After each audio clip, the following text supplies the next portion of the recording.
Welcome to the Rugby Desk.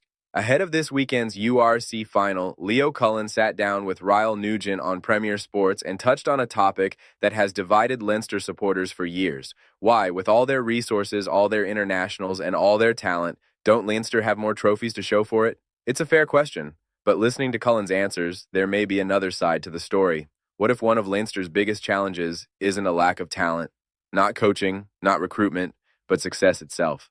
Cullen didn't dismiss the criticism. Leinster's standards are incredibly high. When you reach finals but don't lift the biggest trophies, questions naturally follow.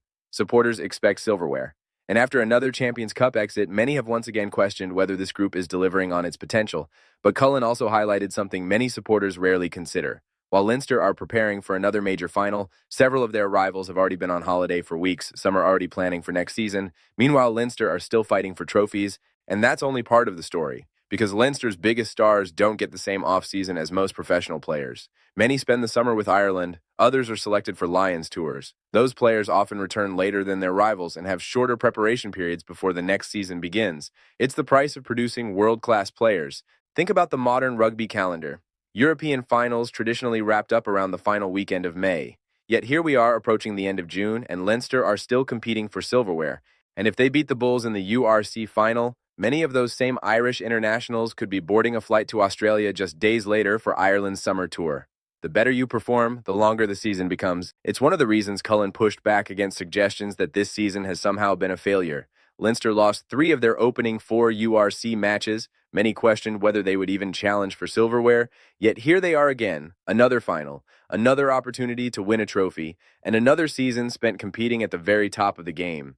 Success creates a cycle few clubs experience to the same extent. The better Leinster perform, the more players are selected for Ireland. The more players selected for Ireland, the less time they spend together at provincial level. The deeper Leinster go into competitions, the shorter the recovery period becomes. Success brings rewards, but it also creates challenges. Of course, many supporters won't want to hear excuses. Leinster have one of the biggest budgets in Europe, one of the deepest squads in world rugby, and expectations that go far beyond simply reaching finals. But perhaps Cullen's comments with Ryle Nugent on Premier Sports raise an interesting question. Has success actually made life harder for Leinster? Or should a club with Leinster's resources simply find a way to keep winning regardless? Let us know your thoughts in the comments, and don't forget to subscribe to the Rugby Desk for daily rugby news, analysis, and opinion. I'm Callum, and we'll see you next time.